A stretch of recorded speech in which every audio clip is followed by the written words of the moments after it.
Stop whatever you're doing and imagine the scene. 3:17 a.m., a solitary window blazing above Buckingham Palace's inner court, its light slicing the drizzle like a spotlight on scandal. Inside, a junior equerry, sweat darkening his collars, clutches two velvet-sealed envelopes, each stamped with an urgency the palace reserves for coups and coronations. He hurries past portraits of dead monarchs, who seem to lean from their frames in judgment. One envelope bears a single line of ink, Vauxhall, execute. The other, heavier, is addressed to the royal muse. Together they detonate a plan nobody saw coming. Prince William has secured permission to rip up prime royal acreage for a social housing fortress, and in the same breath, pension off Tyrone, the Windsor Grey that hauled Britain's destiny through 14 years of cannon fire and confetti. By dawn the smell of revolution seeps through the gold keyholes. For decades the Duchy of Cornwall's London holdings have been silent cash spigots, neatly rented, quietly resold, never radical, never risky. Yet William, who only yesterday was dismissed as a dutiful ribbon cutter, has flicked his fountain pen and commandeered one of those plots. Number 60 South Lambeth Road, an anonymous grey block that once banked royal rent checks, is about to become 39 micro-apartments for teenagers who've never tasted steady heat or a locked door. William wants the first keys handed over before George finishes lower school.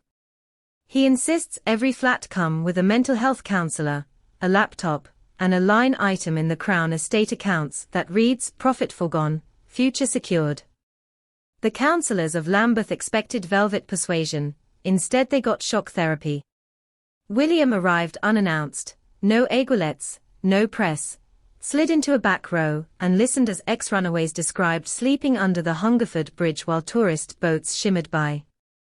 When the vote was called, 30 thumbs shot upward. Unanimous. One official muttered it felt like voting to rewrite a chapter of Debrett's. But upstairs at the palace, the victory tastes like gunpowder.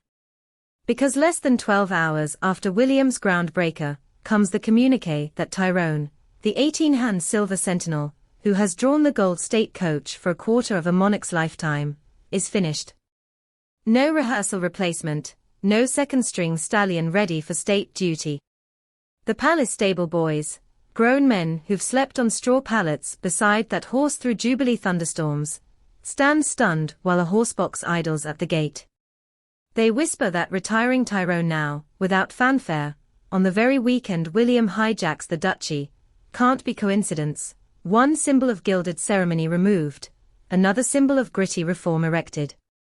Inside Highgrove, King Charles flips through briefing sheets, chemo bandage peeking from his sleeve. He loves horses, he loves social conscience. But he also loves the balance he calls the royal equation, tradition on one side, evolution on the other, nothing tipping too far. William's dual shock knocks the scales clean off the mantle. Camilla raises an eyebrow. Will coach parades be cut to pay for trauma therapists? Will grenadiers stand guard over scaffolding instead of gold paneling? She asks for numbers. Accountants reply the duchy can carry a 12 million hit in phase 1, but only if tourist revenue from coach pageants stays sky high. And what if Tyrone's green successor bolts on Coronation +1? William brushes aside the trembling. His already ring-fenced 3 more, sleeping parcels, an empty staff compound at Balmoral, an acre behind Windsor Farm Shop, the obsolete helicopter pad at Sandringham. If Vauxhall works, he'll roll the template north, east and west. He's told ministers he'd rather be accused of wrecking royal real estate than of letting kids wreck their futures. Still, there's peril in the plan. One vandalized lift, one overdose, one tabloid image of graffiti sprayed over Crown property, and the heir's halo morphs into a gallows knot. Clarence House Communications Chiefs draft contingency statements, pilot program, learning curve, community partnership. William edits in scarlet pen, no excuses, only results. No one feels the tension more sharply than the grooms at the Royal Mews. They spend the night polishing Tyrone's harness one last time. Each brass rosette carries the reflection of an age now slipping away. Queen Elizabeth's steady wave, Prince Philip's tight smile, Charles's subdued salute outside Westminster. At first light the lorry door swings open. Tyrone steps aboard, joints creaking like cathedral doors. A groom presses one final mint between the horse's lips, fighting tears. As the truck rumbles into the mist, a single stamp echoes down the cobbles, like the last drumbeat of a vanished regiment. Across town demolition crews with duchy permits fence off South Lambeth Road. Reporters jostle for shots of workers unscrewing the faded sign above the empty offices. In its place goes a banner, George's Place, Homes Not Thrones. Rumor says Catherine herself chose the name after their eldest asked why palaces stay warm while bus shelters freeze. The press scrambles for comment, Kensington declines. But people notice the princess's health-scarred smile flicker approvingly behind clinic windows as she reads the headlines. The friction household-wide is electric. Palace traditionalists accuse William of playing Robin Hood with crown chips. Reformist courtiers salute a once-in-a-century reset. Princess Anne, battle-hardened by decades of charity graft, drinks her black coffee and grunts. About time the boy stopped rehearsing and started ruling. Meanwhile the royal warrant officers count calendar squares. The next state opening is barely 11 months away. They may have to swap 8 white greys for 4 black bays and a discreet landau. The spectacle risk is astronomical. What none of them know is that William has already drafted a fallback. If ceremonial horsepower falters, he'll ride in an all-electric coach he commissioned quietly last winter, a carbon-neutral carriage fitted with hidden suspension tech, designed to glide so smoothly it makes the gold coach look medieval. Its unveiling would ignite purist outrage, but the prince would relish the fight. For him, symbolism is a lever, not a chain. Even Harry, sun-kissed, 2 continents away, hears the tremor. Sources claim he DM'd an old Kensington staffer at 2:11 UK time, big move by Will. Hope it sticks. The reply? Everything's shifting. Stay tuned. As for the public, social media feeds split down a jagged fault line. One side posts glitter gifs of Tyrone, captioned "End of an Era."